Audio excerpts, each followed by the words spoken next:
Hola, buenas noches amigos y amigas, de nuevo aquí en el Búnker de la Libertad. Milagro cotidiano, porque con las hostilidades que somos víctimas, pues es milagro, insisto. De nuevo aquí para hablar de la actualidad, la resistencia, somos la resistencia, para hablar de la actualidad con libertad, con absoluta libertad. Y bueno, sin más, paso a presentar a los 4 miembros de la resistencia que tenemos hoy aquí, 4 valientes, porque hay que ser muy valiente con la que está cayendo. Se queda ya para acá Susana López Ares, que es profesora de Economía. Hola, Susana. Hola, buenas noches. Muy buenas noches. Amaya Ronzón, que es economista también. Bienvenida, Hola. Amaya. Buenas. Buenas. Marjorie Carrero, que es abogada. Marjorie, bienvenida. Gracias, ¿qué tal? Buenas noches. Y Javier González Larrea, que es estudiante de Historia. ¿Qué tal, Javier? Muy bien, Javier. Buenas noches. Bienvenido también a este equipo de valientes, a este reducto de la resistencia. Y sin más, porque no hay tiempo que perder, hay muchos temas importantes, dramáticos diría yo. Vamos a empezar por uno que es recurrente, llevamos ya días con él, pero es que cada día surgen cosas nuevas, que es la extraña peripecia del ministro Ábalos en el aeropuerto de Madrid-Barajas, a Adolfo Suárez y no sé qué más, porque los aeropuertos van creciendo de nombre. Bueno, pues yo doy por delante mi opinión. Es una reunión secreta a la 1 de la mañana, un ministro que hace un ministro en el aeropuerto a la 1 de la mañana, para ver a una persona que le iba a ver al día siguiente a las 11 de la mañana en Madrid, ¿no? En el Fitur. Así que algo muy gordo tenían que tratar. Es clásico decir que las cosas importantes, en la vida hay 2 cosas importantes, una es sexo y otra el dinero. El sexo no prefiero no hablar de él, en todo caso la esposa del ministro tendría ahí algo que decir, yo no. Y en cuanto al dinero, pues claro, nos queda esa opción, ¿no? Dinero, oro, ahí dicen que hay una ruta de oro de Venezuela hacia Turquía y hacia Moscú, el oro de Moscú, y todo se repite, la historia se repite 70, 80 años después. Así que algo muy gordo tenía que pasar y algo muy urgente. Claro, la urgencia me parece que es obvia, que es el que estaba el señor Guaidó por Europa. Lo había recibido Merkel, Macron, Johnson, lo habían recibido todos y resulta que no lo recibió nuestro presidente Sánchez. Hombre, yo creo que está muy relacionado con esa visita secreta a la 1 de la mañana de una señora, la vicepresidenta de la narcodictadura chavista, que no podía estar en España en ningún caso, tenía que haberla detenido, en fin, está ahí al cabo de la calle. ¿Qué más cosas horribles se os ocurren en torno a esta historia, ¿no? Aunque tenemos aquí personas muy cualificadas sobre este tema, no señalo, pero bueno. Bueno, no sé, tal vez llama la atención. En principio, no sé si estarían de acuerdo, pero la pérdida de soberanía de España, porque yo pienso que un Estado tendría que tener todo el derecho de invitar, esto sin hablar de quién o cómo, pero de invitar a quien fuese a su país. Entonces yo creo que, bueno, esto es una cosa que es interesante en este punto.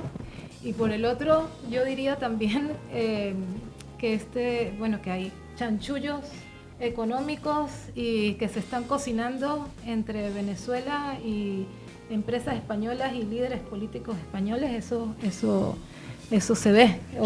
Chanchullazos. Claro, Chanchullazos. Yo no sé si sabes calificarlo como pérdida de soberanía de España. La soberanía de España, pues no sé. Tenemos un presidente, Sánchez, que tiene un socio que es Podemos, tiene una invitación para España, pero no estoy segura de que esto sea una mala praxis o algo así del Estado español. Esto es, ¿sabes? Tiene como un nombre y un apellido. Pero el hecho de Ábalos es el número 2 de Sánchez. Pero eso de que unas autoridades tengan que ir en la mitad de la noche, en tinieblas, a ir a verse con alguien, después salir con una parranda de excusas. Al final, la situación te dice, nosotros aquí recibimos a quien nos apetece, pero no es la situación. Bueno, lo que pasa es que no la pueden recibir, porque si la reciben van presos. Pero al final la recibieron. Se saludaron, ¿sabes? Y están todas estas cosas de si el espacio aéreo, si está el territorio español, no sé qué o no. La cuestión yo creo que sobre todo es una muestra más de la locura que tenemos ahora mismo en el gobierno de España. la falta de transparencia, la falta de respeto a los ciudadanos, la falta de respeto incluso a sus propios votantes. Es decir, yo creo que esa visita con nocturnidad, que bueno, sabemos que eso también es un agravante, ¿no? Es decir, de repente, un señor que además tampoco es un ministro cualquiera, es el número 3 del Partido Socialista Obrero Español. Y de repente ese señor va a un avión a reunirse, porque es una reunión, es decir, un saludo no dura media hora, va a reunirse en un avión, no sabemos muy bien para qué, con qué fin, y luego yo creo que también tendremos que empezar a saber realmente qué está ocurriendo en el Consejo de Ministros. Es decir, realmente qué papel está jugando el presidente del Gobierno, qué papel está jugando Pablo Iglesias, que todos sabemos perfectamente qué papel quiere jugar él, pero yo creo que tenemos que saber realmente qué es lo que está pasando en este país. Sí. Es decir, que venga el presidente Guaidó a visitar España y que no lo recibe y que luego nos enteremos que hay una reunión, vuelvo a repetir, con nocturnidad, qué necesidad. Es decir, aparte que también hay que tener en cuenta una cosa, es decir, España pertenece a la Unión Europea y como pertenecientes que somos a la Unión Europea tenemos derechos y obligaciones. Primero, yo creo que nadie nos tiene que decir cuál tiene que ser la postura de un país democrático como España en relación a una persona que va en contra de los derechos humanos. Es decir, no hace falta que nadie nos lo diga. Pero por otro lado, también estar dentro de la Unión Europea, bueno, pues supone que tenemos que tener contundencia en la defensa de los principios democráticos. Sí. Yo pensaba una cosa, perdón, que decías, Javier, en la introducción. ¿Sexo o dinero? No. Sexo, dinero no sé si es igual a poder, ¿sí? Pero dinero son documentos, dinero son acuerdos, son... algo se negoció ahí o algo se dejó de negociar a Guaidó. 35 millones de Morodo, por ejemplo, no sé si fue con Chávez o si fue con Bolivia, ya no me acuerdo dónde fue, pero... O si fue entre todos. Hay 35 millones por ahí. Claro. Bueno, pero eso entonces no es nada, ahora... Eso no es nada, o sea, quiere decir, yo con lo que no estoy de acuerdo es que, bueno, no recibió a Guaidó. Bueno, vamos a ver, Guaidó no es nadie realmente. Hombre, sí, es el presidente. Le han reconocido como presidente. Es el presidente de ¿Sabéis cuál es el problema? Que vivimos en el mundo... Llega aquí al búnker y nos ponemos todos de pie. Ya, pero por Dios, nos cuadramos. Claro, nos cuadramos. El comandante Guaidó. El problema es que vivimos en el mundo del pragmatismo. O sea, vivimos en el mundo, o sea, vamos a lo práctico, no a lo teórico. O sea, él no es nadie. O sea, vale, sí lo proclaman, pero no es nadie. O sea, el que manda de verdad en Venezuela es Nicolás Maduro. ¿Y por quién está protegido? Por China, por Rusia y por Estados Unidos. O sea, Estados Unidos, China y Rusia han debido ya de llegar a un acuerdo. Porque Trump parecía que lo iba a invadir, o sea, parecía que iba a armar un Irak en Venezuela. Un desembarco en Normandía iba a organizar. Y al final se calmó las cosas. Bueno, ahora debe estar enfadado con Guaidó porque las cosas no salieron realmente como parecía. Están bastante tranquilas y encima Trump ya se olvidó de la historia de invadir Venezuela. Por lo tanto, han debido llegar a un acuerdo Estados Unidos, China y Rusia, por lo tanto van a proteger Venezuela, se van a repartir el carbón, el petróleo y el gas, se lo van a repartir. Y bueno, ahora Venezuela va a tener inmunidad, por supuesto. Nicolás Maduro va a seguir allí, es el títere de las tres potencias, va a seguir allí y las cosas van a seguir igual. Yo no estoy tan segura de que las cosas sean así como puede darse todos los viajes y todas las vueltas del mundo y puede aterrizar en todos los aeropuertos, que no va a ser nadie. Yo estoy de acuerdo contigo con que la figura de Guaidó... la figura de Guaidó, vaya, no se entiende demasiado bien. Tú dijiste hace un momento lo proclamaron. No lo proclamaron, ¿sí? De acuerdo al orden legal, vigente... Sí, teórico, sí, teórico. Está bien, pero hay un orden, porque si no tenemos ese orden, entonces nos vamos a las cavernas. El presidente de la Asamblea y como hubo... ese presidente claro, reconocido como presidente de la porque República. Hubo una ausencia de poder por una selección. No, reconocido por un montón de países. Oye, que yo no soy fan de Nicolás Maduro, ni de lejos. Yo creo que el modelo, no es un modelo que vimos en Bolivia, va a ser el que va a ocurrir en Venezuela. De pronto, un día por la mañana, este señor aparece en México. Creo Lo que va a pasa ser es que ese en modelo, Venezuela, para que pase eso... Y eso está pactado. ¿Qué tienen que asegurarle? Hombre, tienen que asegurarle el oro de Moscú. Que por eso estos viajes son muy sospechosos. Tienen que asegurarse un retiro, una pensión. Y están sacando el oro, se lo están permitiendo. La Realpolitik es así de sucia, pero es la Realpolitik, le están permitiendo, no solo a él, a 500 personas más con él, le están permitiendo saque el oro, los bonos, no sé qué, y una vez que los tengan a buen recaudo, no en Cuba, porque yo creo que los cubanos llevas para allá el oro y se lo quedan. Yo creo que se fía más de Moscú, que también Putin, bueno, es, y una vez que ese proceso esté cerrado, coge el avión y se va. Bueno, no lo sé. Yo no veo el futuro. Sin tiros, quiero decir, sin conflicto, que es lo que decía Javier. Venezolana es un tema de España. Pero que ella no se tiene que mover de allí. Pero la cuestión es, yo quiero saber como española, ya independientemente del tema de la situación política en Venezuela, yo quiero saber como española qué hacía el número 3 del Partido Socialista Obrero Español subido en un avión de noche con una señora. Y después con una señora o con un caballero. Con la número 2 de otro país. Esto se está poniendo otra vez muy difícil. Que llama la atención es que en los periódicos de Venezuela esta noticia no tuvo ninguna... Esto fue una curiosidad, es una cosa interesante. Lo que creo que es importante saber eso, es decir, ¿qué hacía allí el señor Ábalos? ¿Qué hacía allí? Y luego también, a mí me gustaría saber qué está pasando realmente entre Pedro Sánchez y Pablo Iglesias, porque hay alguna teoría que habla, bueno, pues que si esto fue un acuerdo entre Pablo Iglesias con un grupo de Maduro, pues para que esta señora viniese a España y así no hubiese la reunión con Guaidó, o llegado el momento que se reuniese con ella y no se reuniese con Guaidó. Yo creo que eso es lo importante, que tenemos derecho, y ya independientemente, bueno, pues la falta de derechos democráticos en Venezuela, de cómo se reconduce la situación en Venezuela y en otros países de Latinoamérica y de Centroamérica, es otra cosa. Pero yo ahora mismo en España, aquí hemos iniciado el tema con Ábalos. ¿Qué hacía Ábalos en ese avión? ¿Y qué negocios están detrás de todo esto? Y ese avión, por visto, no fue para Turquía, es mentira, marchó para Doha, no sé cuándo. Sí, Qatar. Sí, está, o sea, es todo mentira, vamos, es un tip característico de este escenario. La falta de transparencia. Claro, y luego decir simplemente que lo que hizo fue evitar un conflicto diplomático. Bueno, eso no es suficiente. No, pero aparte, para evitar un conflicto diplomático, yo creo que no hace falta que vaya el número 3 del PSOE de noche a subirse a un avión. Yo creo que hay otros métodos y eso los expertos en diplomacia. Porque por lo visto quitaron en las pantallas, en el sistema informático, quitaron la orden de detención de esta señora. Claro, porque la policía, al final el funcionario es un funcionario, entonces en la pantalla salta la orden y hay que detenerla. Los grilletes, sí, claro. La posibilidad de prevaricación, ¿no? Claro, entonces quitaron eso, y entonces, claro, ¿eso quién lo quita? Pues eso al final lo quita el Ministerio del Interior, porque eso es Policía y Guardia Civil. Claro. Entonces el ministro, hay quien dice que esta historia acaba, Marlaska, en el juzgado, quiero decir, en el juzgado de juez otra vez, vamos, que deja la política. En su casa.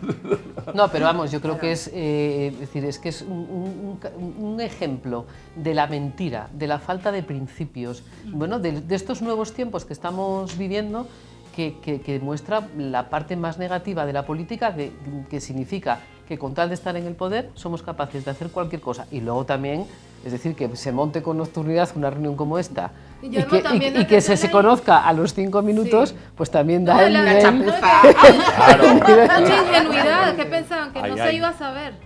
Una cosa tan seria como esta... Porque lo hicieron precipitadamente. ¿Por qué precipitadamente? Sí, yo creo que por Guaidó. Fue muy precipitado, por eso los cazaron. O porque les metieron un gol. ¿Metieron? Un gol al PSOE. Que es todas las teorías Judas hay muchos, ¿eh? Por eso, en el Consejo de Ministros no sé cuántos son, pero en la Biblia de 12 había un Judas, pues ahí serán 20 y tantos, un par de Judas por lo menos. Efectivamente. Claro. Efectivamente. ¿Tú cómo lo ves, Javier, que eres el de la teoría alternativa? No, yo ya insisto lo mismo, que Guaidó no es nadie realmente. O sea, es que yo decir... No, desde luego, no es manera de empezar un gobierno. O sea, un gobierno que se acaba de hacer el pacto y llegar a la Moncloa hace muy pocos días, que nada más empezar tenga esto entre manos ya. Pues le deja fuera de lugar, o sea, le dejará fuera de combate, o sea, ya, se lo deja fuera de combate ya. Incinerado a los 15 días. Ya, o sea, ya. De lo que dices, Guaidó no es nadie, tal. Bueno, a nivel institucional es el presidente encargado, vale, pero en Venezuela tiene una amplia relación y extensa con Podemos. Entonces, ahí hay secretos, hay dineros, hay acuerdos. Sí, y no son solamente trabajos de consultoría. Pues vete tú a saber si hay algo más allá. Yo los trabajos de consultoría no lo tengo claro de cómo fue eso. Es ficticia. Pero claro que es ficticia, si no es carísima, chaval, yo soy consultor. Oye, ¿De verdad? Vamos, yo que soy profesora universitaria no conozco, vamos, pocos estudios conozco yo. De como los consultoría. que ha hecho Podemos, vamos, Monedero y Pero familia. bueno, yo nunca he entendido lo que se paguen así. Que se paguen con ese Claro. nivel. Es que Bueno, ya es un te- estudio para crear una moneda, el ALBA, Sí, no sí, sé qué, sí. que hasta ahora no se creó y cobró lo que Pero no lo está escrito. mejor es que cobró. no son economistas. Claro. Ya. Entonces, ahí tiene que haber cosas. Es cierto, en Caracas, y supongo que en todo Venezuela, había presencia amplia de Podemos y también de Izquierda Unida. Y no vivían en plan marxista, comunista, no, vivían muy bien. No, y eran bueno, asesores... vivir No, muy es que vivir muy bien marxista eso. Bueno, Eso. Vale. En Galamagar. Eso sí que es vivir bien. Bueno. Claro. Y era La riqueza se reparte por algunos. ¿no? Claro, y su concepto era asesor de presidencia, y ahí iban, hacían y decían. Entonces, Venezuela es un tema de política interior de España. Pues en este momento, con los señores de Podemos en el gobierno, Sí. Y con Zapatero. Y con Y Zapatero. Zapatero. Claro, Es que uno nos de los olvidábamos de actores- Zapatero. Es el peor de Los todos. actores Zapatero es el peor de importante, todos. otros Zapatero actores es capaz de acabar importante. con media Claro, América. sí, Es claro. una cosa. Bueno, pero yo creo que El todo esto es destroyer. teatro. O sea, el meollo grande es el pacto entre Estados Unidos, China y Rusia. Que vuelvo a insistir. Este O sea, todo todos- esto es una escenografía. Eso está Es de claro. todos conocidos Esto que es un Venezuela teatro. tiene las mayores reservas de petróleo del mundo, más que Arabia. Sudamérica. No, del mundo. Del mundo. O sea, Lo que claro. pasa es que es petróleo muy denso, No es buena, y Venezuela sí. no tiene capacidad de refinarlo. Necesita empresas americanas, estadounidenses. Pero, o sea, que es una pieza muy codiciada. Y no solo eso, también tiene, ¿cómo se llama el mineral este negro que se me fuera? Coltán. Esta sí que- Basalto.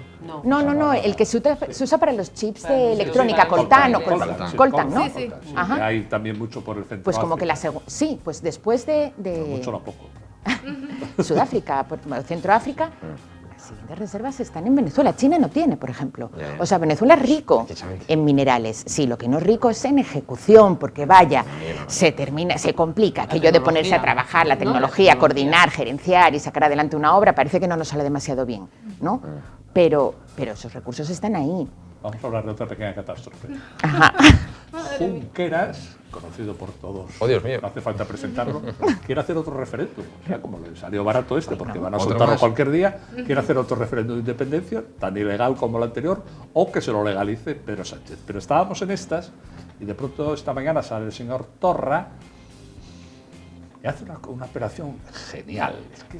Es digna también de Ábalos o de Maduro. Están todos inspirados, ¿no? La noche nos inspiró. De tantos, deberían de reunirse todos en Barajas.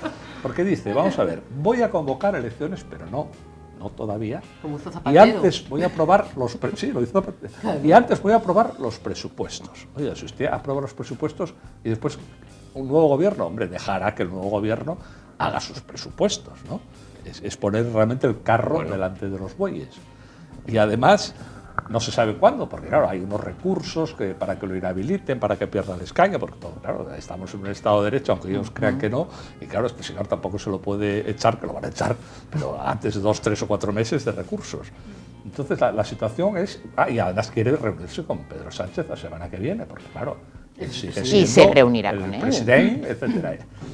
Yo es que no, me cuesta mucho, es una cosa, no estoy exagerando, hay que darle vueltas para entenderlo. ¿Cómo que anuncias? Esas cosas no se anuncian, es como la bajada de las bajadas de la moneda, cuando se hacía antes, se hacían devaluaciones de la moneda, eso no se va a anunciar. ¿No? Si dices, el mes que viene devalúo la moneda, pues claro, Desaparecía. se devalúa en ese momento ya, ¿no? No los puedes anunciar.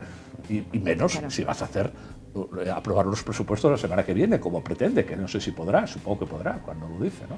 A ver, Dice que le dan las cuentas. Ya hablé creo que bastante. Es otra muestra de que los catalanes, en este caso, o los españoles en general, ahora mismo a determinados políticos no le importamos absolutamente nada. Es decir, aquí ahora mismo lo que hay es una guerra entre Esquerra Republicana y el PDeCAT, o como se llamen ahora, porque realmente el acuerdo que hubo en Madrid fue un acuerdo, tú me das el gobierno de España y yo te doy el gobierno de Cataluña. Yo creo que ese es el acuerdo que realmente se firmó en Madrid. Entonces, claro, ahora llevamos toda esta parte de actuación hasta llegar el momento en que Esquerra, bueno, pueda llegar o no, porque tienen que hablar los catalanes, a llegar al gobierno de Cataluña. Y entonces ahora están escenificando eso, es decir, el escaño que se le quita a Torra o no se le quita.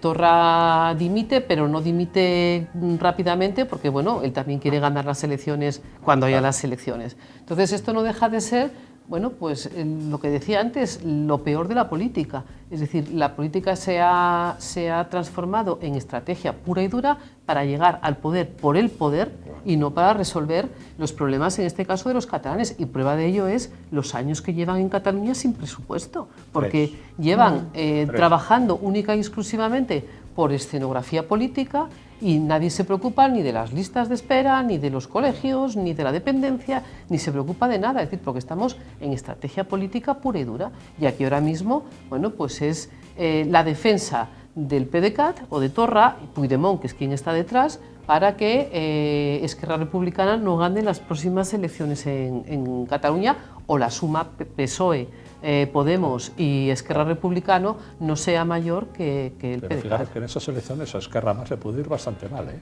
Pues eso. ¿Cómo lo ves? 3 años y presupuestos y 80.000 millones de deuda, ¿eh? Que se dice, bueno. 80.000 millones de deuda. Pero bueno, decir que Puigdemont es el que lo dirige. Puigdemont, es que me repito, por eso de verdad gracia, pero es que Puigdemont no es nadie. Que es como Guaidó. Sí, es como Guaidó. Es que no es pero nadie. con gafas. Pero es que, o sea, un hombre que se marcha a Alemania, o sea, la detiene la policía alemana, la deja en libertad y ahora está en Bélgica. Ese hombre, ¿qué manda? ¿Quién es? ¿De dónde? O sea, ¿alguien conocía a Puigdemont antes de que fuera presidente de la Generalidad? Uno manda hasta el punto que le obedecen los que están debajo. Y lo que está claro es que en lo que hace el PDeCAT manda mucho la opinión de Puigdemont. Y en este caso, bueno, pues yo creo que Esquerra Republicana ha visto el camino para conseguir lo que siempre ha querido conseguir, que es gobernar en Cataluña. Bueno, pues es el arte de la política, ¿eh? La política, que decía Maquiavelo, que la política es el arte de permanecer en el poder. Sí, sí. O sea, el buen político no es el que hace bien a los ciudadanos, es el que tiene maña para permanecer ahí el máximo tiempo posible. Yo la creo eutaxia que dice don Gustavo. Yo creo que eso, en el siglo XXI yo creo que hay muchos políticos que quieren hacer... Es un buen político, o sea, se está apañando para quedarse ahí, no le detiene, no va a la cárcel, cuando tendría que ser juzgado, así que es buen político, realmente. Bueno, ya veremos cuando el Supremo dice... Pero bueno, mira, ahora que dice el Supremo, Junqueras ha sido condenado, ¿por qué ahora está suelto? ¿Por qué puede convocar a los referéndums? Porque está en periodo, tiene un periodo... Está en periodo. Sí, pero hay un recurso. Junqueras para carnaval lo van a soltar. Pero es el mundo al revés, porque metafóricamente es como que un delincuente, ¿verdad? Está condenado, sale no solamente a hablar, sino a hablarle a un público ante los medios de comunicación.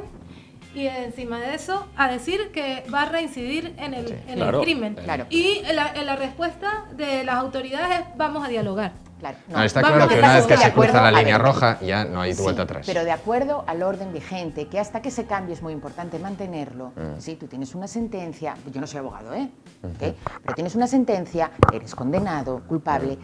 Y, en algunos casos, claramente en este sí, tú tienes derecho a una apelación. Y hasta que no sea una sentencia firme y no te hayan desestimado la apelación, etcétera, pues bueno, tú no ingresas a prisión. Entonces, pero a lo mejor lo que pasa es que el orden que teníamos... Yo quiero recordar un caso en Asturias donde un diputado de Izquierda Unida, con una sentencia que no era firme, se le quitó el acta de diputado por parte del PSOE de Izquierda Unida. No hace muchos años, como por el 2012-2013, que el Parlamento... Ángel, sí, el de la Viana. Sí, se le quitó Ángel, por parte del Parlamento asturiano el acta de diputado con una sentencia que no era firme. Pues eso para mí es de República Bananera. Hago lo que me da la gana, claro. Albania. Claro. Entonces, si no queremos hacer lo que nos da la gana, tenemos que respetar el orden vigente. ¿Que no funciona? Pues a lo mejor no funciona. A lo mejor hay que, ¿sabes?, sentarse a pensar de verdad, no en plan de yo quiero que esto dure eternamente porque soy el mejor político, quiero quedarme aquí para toda la vida, no. Con la finalidad de resolver los problemas de España y a nivel regional, ¿no? Pero bueno, el PDeCAT ya sabemos, el PDeCAT, todos los nombres que haya tenido, sí, a lo mejor lo que están defendiendo es ese famoso 3% que parece que siempre está, por ahí. 3%. Parece que es lo que a lo mejor están defendiendo. Sí, más parece que más siciliano, ¿no? No, pero la situación, y lo que también tendremos que ver es las consecuencias que tenga esas elecciones luego en la política nacional, porque claro. Como Esquerra Republicana se lleve un golpe, pues a lo mejor el gobierno de Pedro Sánchez salta por los aires, porque es la tercera pata que necesita Pedro Sánchez, que es Esquerra Republicana, para mantenerse en la Moncloa. Esquerra puede ir a las elecciones, o pueden llevar a las elecciones como traidores, como Botifler, que dicen ahí, porque ha pactado con el gobierno central y todas esas cosas. Y eso, como está el electorado, buena parte del electorado catalán está, yo creo, enloquecido, pues a lo mejor consideran a Junqueras un traidor. Y resulta que, sobre todo si lo sueltan, y resulta que entra en picado y claro, y ganan los radicales, como siempre. Estos procesos siempre, cuanto más radical, mejor resulta. ¿No? Cuidado. ¡Pum! Cuidado con el árbol. Cuidado, que se puede disparar todo. Como yo. Cuidado. Bueno, vamos a cambiar de tema porque la tensión es muy alta y entonces vamos a hablar una cosa relajada. Trump, el presidente Trump. Un casco, por favor. Y el tema Oriente Medio también, un sitio donde no pasa nada. Bueno, pues hay un plan de paz, hay un plan de acuerdo. Entre otros es la capital de Jerusalén, que parece mentira, pero parece obvio, pero están en mucha cuestión, porque se supone que Jerusalén es una ciudad internacional, diríamos, que las grandes religiones planetarias.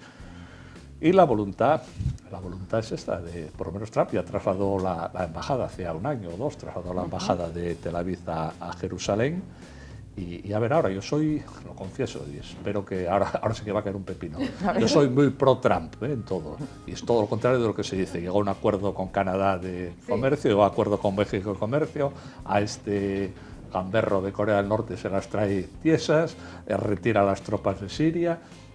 Es claro, y luego hace, exactamente, porque dice un acuerdo, una mediación, y sale él y uno. No, ya va, ¿estás mediando con quién? ¿Entre quién? Solo uno, porque el otro dice que no está contento. A lo mejor está mediando con su yerno y con su hija, porque claro, es que aquí volvemos a lo mismo, la utilización política para temas personales, ¿eh? Porque bueno, yo quiero recordar, bueno, pues el papel que juega la familia de Donald Trump, parece ser, en muchas decisiones que toma. Y es precisamente la familia de su yerno es israelí. Sí, claro, y la familia es judío, no sé si es ciudadano de Israel, pero... judío. Pero bueno, que el papel que está jugando en la política de Donald Trump, determinadas decisiones que no son en beneficio de nadie, sino que puede ser en beneficio de algunos, ¿no? Vamos a decirlo... Te veo un poco vamos a ver, yo Donald Trump hay que lo que tenemos que reconocer a las personas son los talentos. En América dicen Trump, ¿no? Como dices en América, Trump, lo decís muy Trump. Vamos a ver, Donald Trump hay que reconocer los talentos, y aparte yo siempre digo que es una persona que ha sido democráticamente elegida, pero dicho esto, bueno, eso no significa que haya sombras en determinadas decisiones. Y en cuanto al tema de Israel, en cuanto al tema de Israel, yo creo que es una falta de respeto a la ONU, es una falta de respeto al resto de los países del mundo. Claro, es una Soy más trumpista todavía. Pero es de los pocos sitios donde podemos ponernos, aunque sea un 1% de acuerdo. Bueno, en cuanto al pacto en sí, lo primero pienso yo que es relevante es ver que no está en la mira dar un tono de imparcialidad, desde que el momento que se plantea el pacto se hace con Netanyahu y los líderes de Israel. Eso por un lado. Por el otro lado, que hay muchas contradicciones. Por ejemplo, Trump habla de que en el pacto se daría a Israel Jerusalén como capital indivisible, ¿sí? Y única. Pero por el otro lado, que le daría a Palestina su estado en la parte este de unos barrios. Eso. Entonces, ¿cómo hacer las dos cosas a la vez? No sé. ¿Cómo hacerlo? El problema es que si aunque llegase a un acuerdo, yo creo que es bueno que llegue a un acuerdo, porque bueno, Israel a fin de cuentas es la única democracia de Oriente Próximo, o sea, está bien que se consiga, porque bueno, a ver si puede expandir esos valores por allí. Hombre, yo pero creo de todas maneras, de respeto al país mundo árabe. Netanyahu no es nadie. No, bueno, pero Netanyahu sí puede ser alguien. No, pero Netanyahu no, porque es la única democracia, es el único país libre de Oriente Próximo, es el único. Pero no, aunque lleguen a un acuerdo, nadie va a desenredar el laberinto que hay en Oriente Medio. No, o sea, el problema es que ya no es Israel y Palestina, porque lo de Palestina es poco, o sea, son los hermanos musulmanes en Egipto, es Hezbollah, es Bashar al-Assad, es Turquía, es Irán. No tenemos que llevarlo al tema del terrorismo islámico, es decir, aquí pero el terrorismo islámico y mucho más, o sea, que es todo alianzas muy complejas. Después de la Segunda Guerra Mundial, cuando el Reino Unido se lava las manos y sale de... Y Francia se lava las manos también. Pero sobre todo el Reino Unido se lava las manos y sale de allí, bueno, pues se inició un proceso que está sin resolver.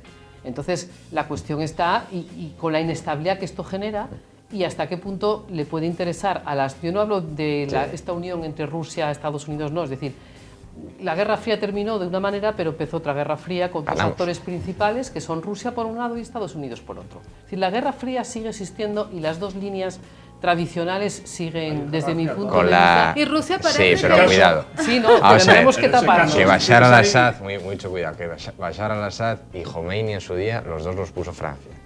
Y los hermanos musulmanes en Egipto los puso Gran Bretaña, así que cuidado. O sea, bueno, decir que... ¿Dónde estaba Khomeini? 10 años viviendo en París. Vivió 10 años en París. La política internacional es precisamente... ¿Y quién estaba antes que Khomeini? El Shah de Persia, títere de Estados Unidos. O sea, eso es un laberinto Oriente Medio. Y nadie lo va a desenredar, además. Todos sabemos que hay determinadas zonas del mundo donde las grandes potencias los utilizan para darse patadas en el trasero unos a otros. Pero claro, la cuestión está que acciones como la que acaba de hacer ahora mismo el señor Donald Trump, flaco favor está haciendo a toda esa zona y realmente en un mundo globalizado a todo el mundo.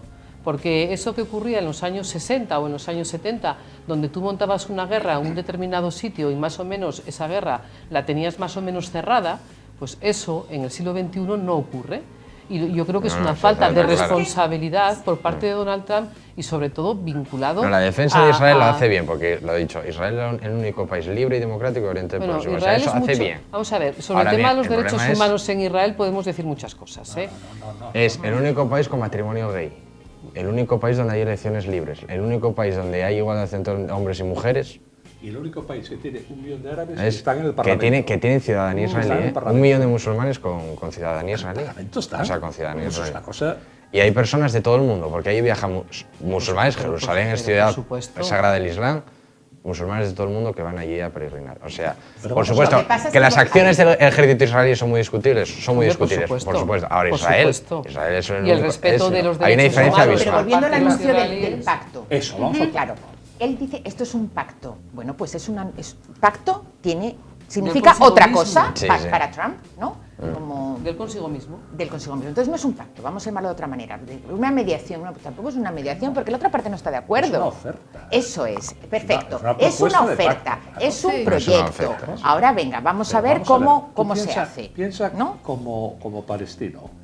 Les ofrece un Estado que es la reivindicación desde el 48. Bueno, pero mucho cuidado. 48, los palestinos están pidiendo un Estado. Es una oferta, yo creo, muy generosa. En 2004 Yasser Arafat se llamaba, el líder de Hamas. Israel le propuso, después de la oleada de atentados terroristas, le propuso crear el Estado palestino, lo rechazó. Claro. Y la ONU, que decías tú antes, la ONU le dio el premio Nobel de la Paz. Y estuvo en el Campo Amor, recibió el premio Nobel de la Paz, el líder de una banda terrorista. Y en el Campo Amor recibió el premio Príncipe de Asturias en el Campo Amor, que creo que subió con pistola. Yo creo que aquí tenemos que ser, no sé, es como si de repente el vecino mío de enfrente me dice, mira, tenemos un conflicto, y lo que vamos a hacer, yo te ofrezco un pacto, tú tenías 100 metros y te dejo en 20.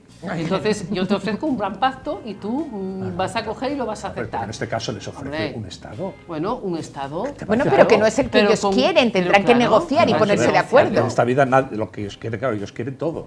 Ellos quieren, lo han dicho un millón de veces, coger a los judíos y echarlos al mar. No, ellos lo que literal quieren lo han dicho mil veces. Ellos lo que quieren es que, como quieren eso, pues vamos a tirarlos al mar a nadar. Ellos lo que quieren, bueno, pues entonces también Israel que se retire de determinadas zonas que invadió posteriormente, digamos, por ejemplo, los Saltos del Golán. No se puede retirar los Saltos del Golán porque está calculado que en 12 horas se presentan en Tel Aviv. Bueno, desde los Saltos del Golán. Es una barrera defensiva innegociable. Te digo yo que no, que si derrotaron a los árabes en 6 días, la guerra de los 6 días, nadie cruzó los Saltos del Golán. Bueno, vamos a ver, que yo sepa, a Israel se le permite tener bomba atómica, ¿no? No, no se le permite, pero la tiene. Bueno, pues y se la ha permitido. Arabia Saudita porque cuando la tiene es que se le ha permitido tenerla. Oficialmente no la tiene, oficialmente no la tiene. Bueno, no, sí, oficialmente, vamos a ver, pero pragmatismo, en la práctica sí la tiene.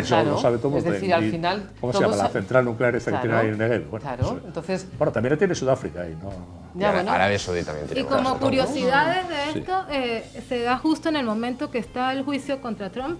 Ya, también es un poco... Y además, y 5 semanas antes pero de las eso es otra cosa elecciones. maravillosa, porque está lleno de pruebas de que efectivamente es culpable, pero va a salir airoso. De lo que le están acusando, sí. ¿Qué va a ser culpable? Por Dios, que hizo unas llamadas telefónicas cuatro a cosas. unos gamberros ahí Pero de si no- Ucrania, pero si no dijo él, impresentables, además- que estaba el no, no. hijo de Biden ahí robando a mano. Por ¿No favor. viste unas declaraciones de Trump donde dice, pero si es que yo estoy muy tranquilo, no, aquí no va a pasar nada, porque hemos escondido muy bien toda la documentación, ellos no la tienen, ¿no? Bueno, Trump juega un poco con eso también, pero Trump va a salir inmune. El impeachment es una cosa tan escandalosa. Es un teatro. Es tan escandalosa. O sea, porque pierde las sobra que elecciones. no va- Pierden las elecciones, impugnamos al presidente. Hombre, por favor, ganarle las elecciones en noviembre. Claro. Claro, a ver, ganárselas. Claro, Y las van a aparte- perder y aparte- por goleada. Y aparte cuando se sabe perfectamente que esto no va a prosperar, porque después que no. No va a prosperar. Cuando terminen van a venir los conservadores, van a votar en contra, Claro. con lo cual no va a avanzar Pero en si ningún lees sitio. determinados periódicos españoles de Madrid, bueno, parece que Trump está al punto de pegarse un tiro porque lo ya, echa. ya. O sea, está manipulada la Es que eso prensa es otra cosa española. que a lo mejor Es un día podíamos monstruoso, hablar, cómo está la manipulada. manipulación por parte Es de brutal. algunos de Ayer algunos salía sectores. en un diario que Aznar definió como un poder fáctico fácilmente reconocible. O sea, el presidente del gobierno no se atreve a decir ni el nombre, yo tampoco, claro. Poder fáctico fácilmente reconocible, es terrible. ¿Eh? Poder ¿En qué fáctico. país vivimos que el presidente del gobierno no se atreve a decir el nombre? Bueno, salía en primera que Abascal y Espinosa de los Monteros habían cobrado 60.000 euros Sí. de la resistencia, De la resistencia de hermanos Irán. nuestros, de la resistencia de Irán. ¿Cuándo? De la dictadura de Irán. Están sentados en el Consejo de Ministros gente que cobró millones, no 60.000 claro. euros. Bueno, pues lo dan en primera. Y bueno, esta es una cosa tan escandalosa, tan rematadamente escandalosa, que vamos, es que... Pero bueno, yo ya sin ir a eso, hoy hemos conocido los datos de la EPA, de la encuesta de población activa. Ahora vamos. Y de leer unos titulares en unos periódicos a leer en titulares en otros periódicos, parece que estamos en países distintos. Bueno, por cierto, hablando de países, Intu Intu, que era Parque Principado, que después ahora se llama Intu, y en el futuro, pues sabe Dios cómo se llama. ¿Cómo se dice en alemán? Atención, Achtung, ¿no? Pues, Achtung. Lo pone por ahí, lo veo, está por ahí. Pues acaba de ser comprado por un grupo alemán, por eso lo digo, en 290 millones de euros. 290 millones. Con una plusvalía, con un aumento de precio muy importante, lo cual quiere decir que cada vez vale más, lo cual quiere decir que va muy bien esa actividad, lo cual quiere decir que Asturias va bien, porque si Intu va bien es que Asturias va bien, ahí no vienen a comprar desde Guadalajara. ¿Cómo veis esta cosa? Me parece una noticia muy optimista, pero... Globalización. ¿Eh? O globalización. Sí, pero ya estaba globalizado, se lo compraron unos ingleses. Sí, es verdad. No es que No, se lo no, eso compraron. está... ¿No estaban sí. en concurso de La acreedores? cosa es que no No, se lo no, lleven. Eran dos socios, no, eso es... Eran dos Pero la socios cosa es que querían accionarial es muy vender, complejo. tal, Lo sí. principal es que no se la lleven. O sea, que la compre quien la compre, pero que no se la lleven de aquí. Porque ya se han marchado bastantes industrias y ya nos hemos quedado sin industrias de todas las que se han ido. O sea, la cosa Entonces, es que ¿esto lo compran para perder dinero? No van a ganar dinero. no sería la Que primera indica fábrica que se marcha. consideran que la sociedad asturiana tiene una capacidad de consumo alta, porque están pagando un precio muy superior al que valía hace 5 años. Bueno, pues podrían, por ejemplo, ahora que tenemos también todos estos problemas en España, como de las pensiones, etcétera, que hubiera capital español, que estuviera invirtiendo en activos en rentabilidad y que fuera una cosa segura, debe estar dándoles en torno al 6-7%. Y sin embargo, pues bueno, vienen los alemanes y se instalan aquí y se van a sacar su 6-7%. Eran los ingleses que estaban asociados con los canadienses, ¿no? Con el Fondo de Pensiones de Canadá. Y sin embargo aquí, pues bueno, tenemos muchos problemas, no nos sentamos a trabajar, volvemos a lo mismo, en cosas que no funcionan. Entonces, bueno, hay como que reorganizar. A mí, pues que sea propiedad de los ingleses o de los alemanes, bueno, pues bien. Vale, No, yo creo geografía, yo creo ¿no? que lo que es importante es que se siga invirtiendo en el centro comercial, que se siga invirtiendo, porque es verdad que el grupo anterior hizo una inversión bastante importante y cambió mucho. Es decir, es verdad que ha habido una plusvalía, pero también es cierto que ha habido una inversión bastante importante en las propias instalaciones, ampliando la zona de ocio y mejorando lo que son las instalaciones. Y yo aquí también sí que me gustaría enlazarlo por lo que es el crecimiento económico vinculado también a lo que es el ocio y a lo que es este tipo de centros comerciales, y por otra parte la obsesión que tiene los gobiernos socialistas de Asturias con impedir este tipo de centros comerciales. Y aquí quiero enlazarlo, por ejemplo, con el que está ahora mismo en proyecto en Oviedo, con el casco. Nosotros no estamos en Oviedo, no estamos en Oviedo. Bueno, pero quiero enlazarlo porque aquí en Asturias, y bueno, ha habido diferentes normas por parte de los gobiernos socialistas, pues para intentar impedir la apertura de estos centros comerciales, creando incluso en su momento impuestos especiales para este tipo de centros comerciales, alguno de los cuales fue anulado por la justicia. Entonces, IBI para ricos, decían esas cosas. IBI para ricos, es una cosa demencial. IBI para ricos. Efectivamente. Entonces, bueno, yo lo que creo que pobres, esto muestra pues, que son sectores donde se crea mucho empleo además, claro.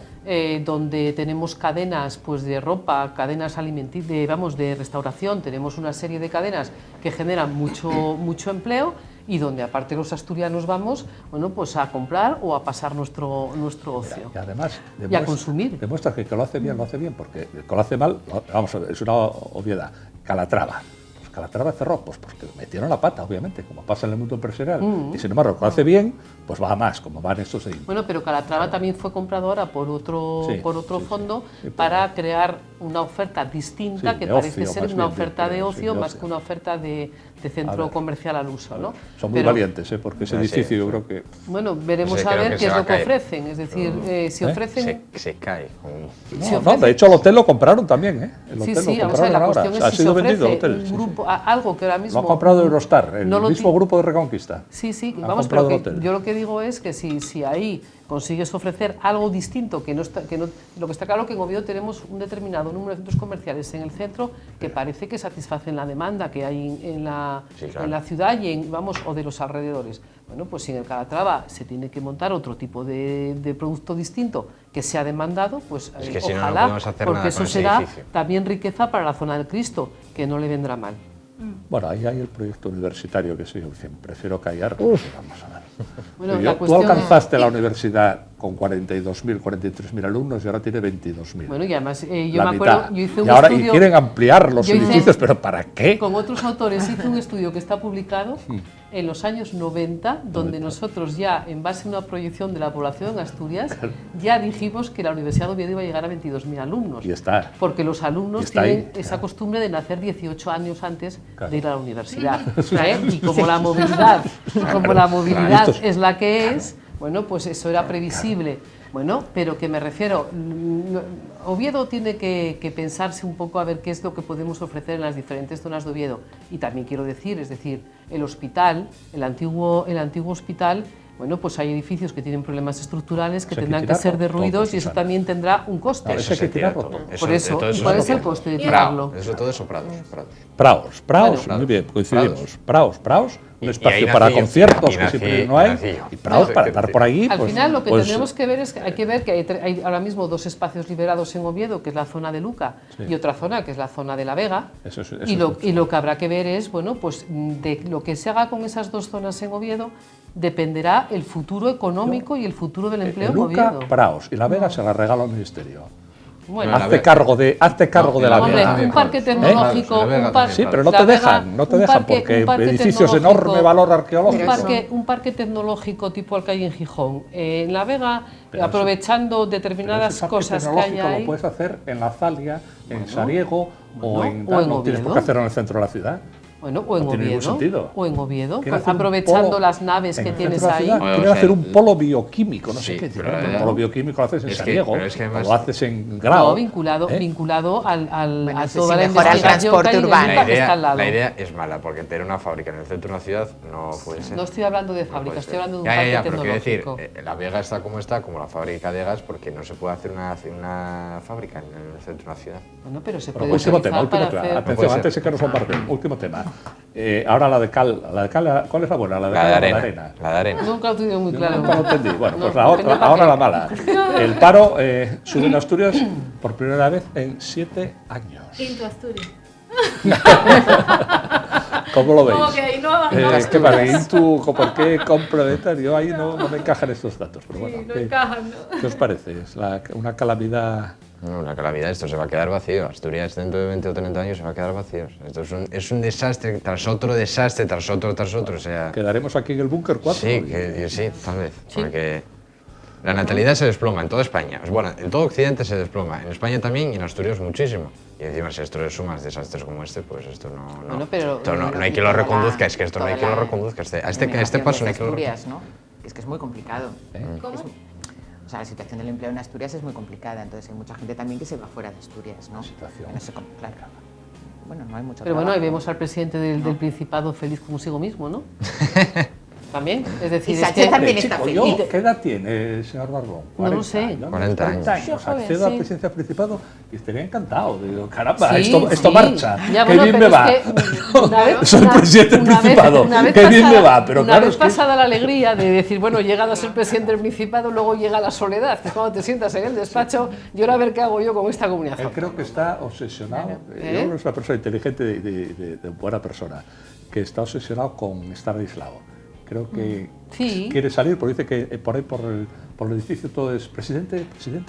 Sí, pero bueno, pero aparte que de no se eso, que entera de está nada. muy bien, que eso está muy bien, pero después también vienen los datos. Y lo que tenemos que ver es si él está defendiendo el sector siderúrgico en Madrid, si está defendiendo las térmicas en Madrid, si está defendiendo la ganadería en Madrid porque se están negociando fondos europeos que eso puede afectar, si está defendiendo al final lo que a nosotros nos genera precisamente ese empleo. Yo creo que es un modelo como el de Pedro Silva, 8 años, bueno, haciendo poesía. Pues mientras tanto, pues eso, todos poetas, y viviremos de la poesía. Bueno, yo estoy dispuesto. Ya. Bueno, no cuidado. puedo. Me avisan que ya están ahí. ¿Ya vienen? O sea que vamos a despedir y como siempre, el lema de despido que es búnker o muerte, venceremos.